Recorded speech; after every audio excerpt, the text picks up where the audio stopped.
Now that the case is mostly dry, we can glue on a cardboard strip to add strength to the spine.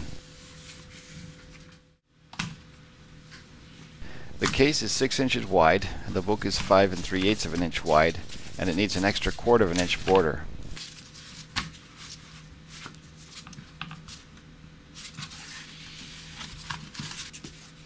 We didn't cut the case before because we didn't know how wide the book was going to be, not until all the earlier procedures were completed, including the trimming and the building up of the spine.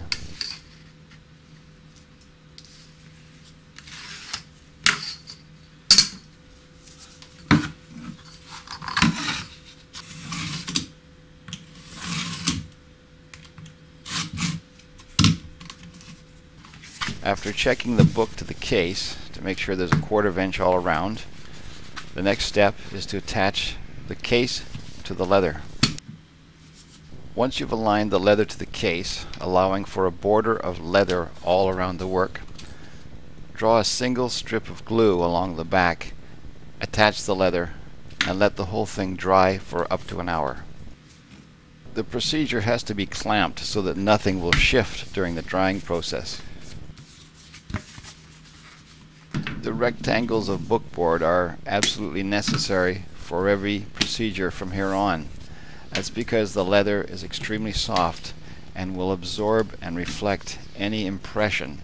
The clamps themselves have teeth that will simply remain permanently in the leather if you don't protect them with the bookboard. 1 hour later, the leather is permanently fixed to the case.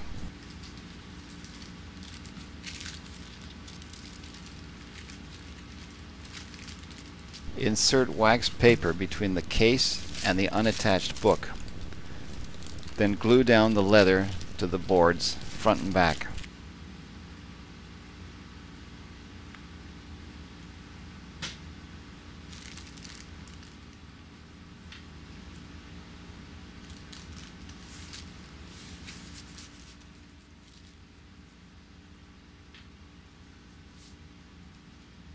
Before we clamp down the project, we're going to insert a bicycle spoke along the hinge line.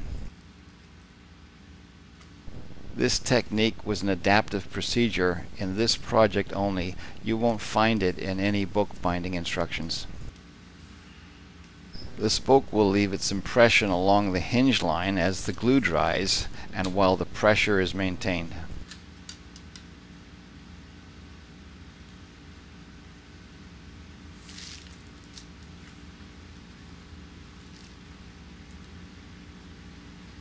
Carefully slide the bookboards into position before clamping everything down.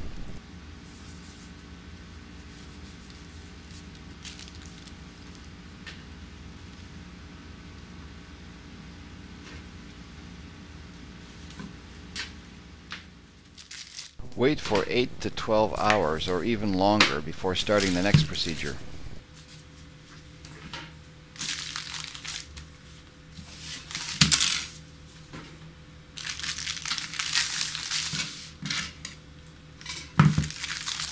Now it's time to glue down the leather flaps to the case.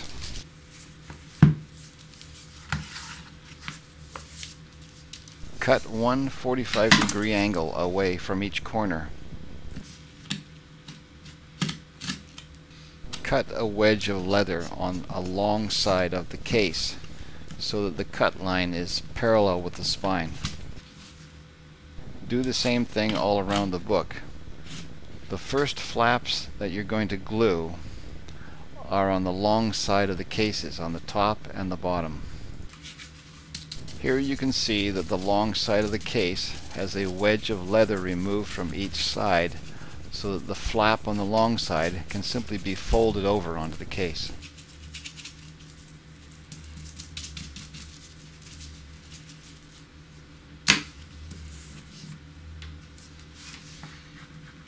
Use a bone folder to squeeze excess glue out and away from beneath the leather.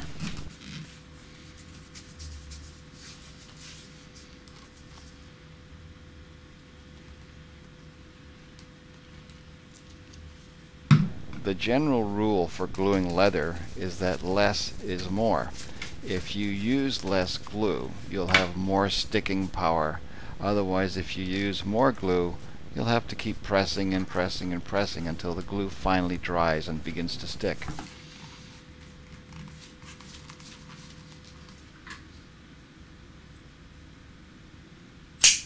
You can clip or trim the corners now, making sure to leave enough material that you'll be able to build effective corners.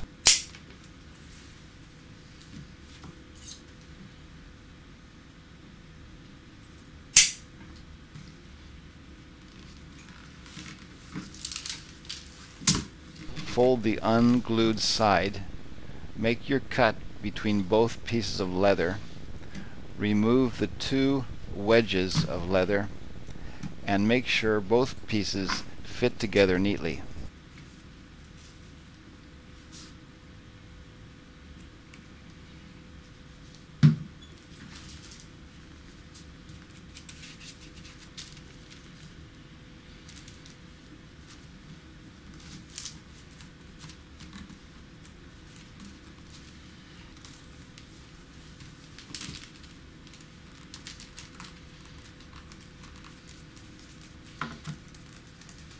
As soon as all the corners and sides have been glued down, it's time for a procedure that's unique to the Darkling. You won't see anything here, but a blue ballpoint pen leaves a reddish mark when you draw it along vinyl, which is also known as faux leather. The Darkling uses a layer of vinyl inside the case. This evens up the height of the leather that comes over the flaps of the borders so that the area is smooth and the end paper will be at an even level. The vinyl is easy to work with because it's elastic. It stretches into place and is very easy to glue down. The case is finished. It's time to attach the book. Make sure your borders are even and get 4 pieces of wax paper ready. When the book is evened up with the case, leaving a 1/4 inch border all around, slip a piece of wax paper between the end papers. We're going to do this in 2 sections of glue. One will be around the outside border of the end paper, and the second section will be on the vinyl on the inside where the end paper gets glued down.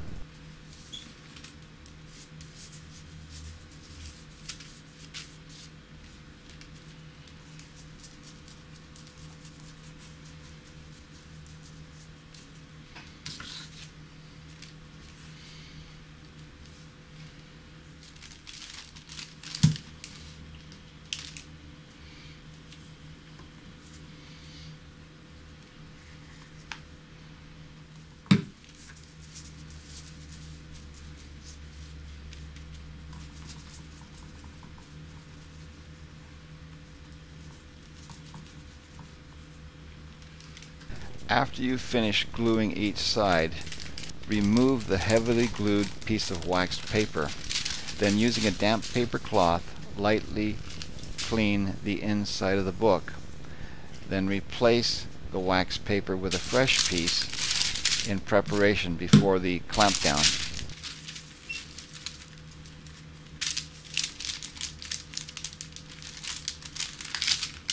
As before, press the book down with book boards and clamps and let it dry for at least 12 hours.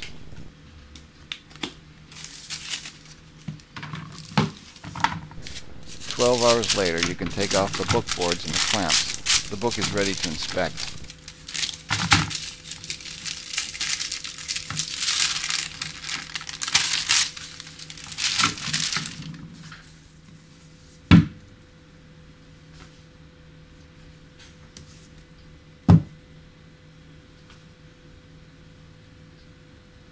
If it stands up on all sides and doesn't fall apart when you open it up, then you can pretty well assume the book is now finished.